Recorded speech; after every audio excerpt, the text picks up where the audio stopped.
Tennessee Highway Patrol admits to teaming up with immigration agents in South Nashville to conduct roughly 150 traffic stops. Good evening and welcome to News 2 at 10. I'm Kinley Hargett. While THP says they found drivers without valid licenses along with illegal guns and drugs, immigrant advocates call the stops a form of profiling and discrimination. News 2's Nikki McGee has more on how those concerned about people who were detained.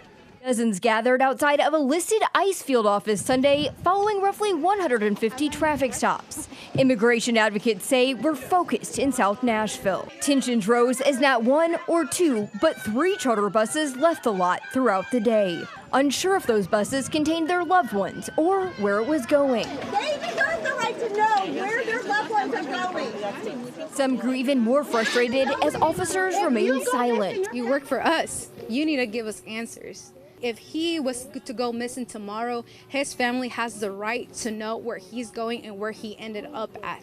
Just like we have rights to know where our family members, where our neighbors, where our whoever gets arrested. We need to know where they end up at so we can notify their families. THP says their stops were focused on areas with a history of serious crashes and suspected gang activity.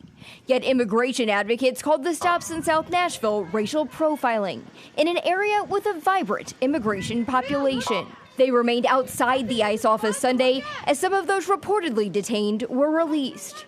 We heard from one of the men that was released that there was 23 people to a room that's like a 10 by 10 foot room.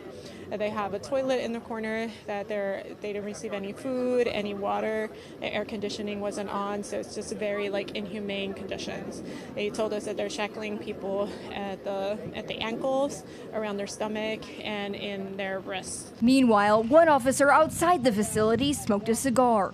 Families continue to show up throughout the day Sunday, seeking answers on their loved ones. We go to the door, they're not answering, they're trying to call, there's no information. So it's basically just like a kidnapping, and you have no idea where your family member is.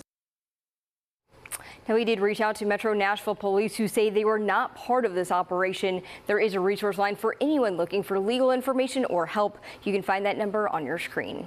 Kinley. All right, thanks so much, Nikki. And we're hearing from a lawmaker about the situation. State Representative Justin Jones said in part, quote, weaponizing the THP to terrorize immigrant communities and rip families apart is reprehensible and makes our communities less safe. We have reached out to ICE and are still waiting to hear back.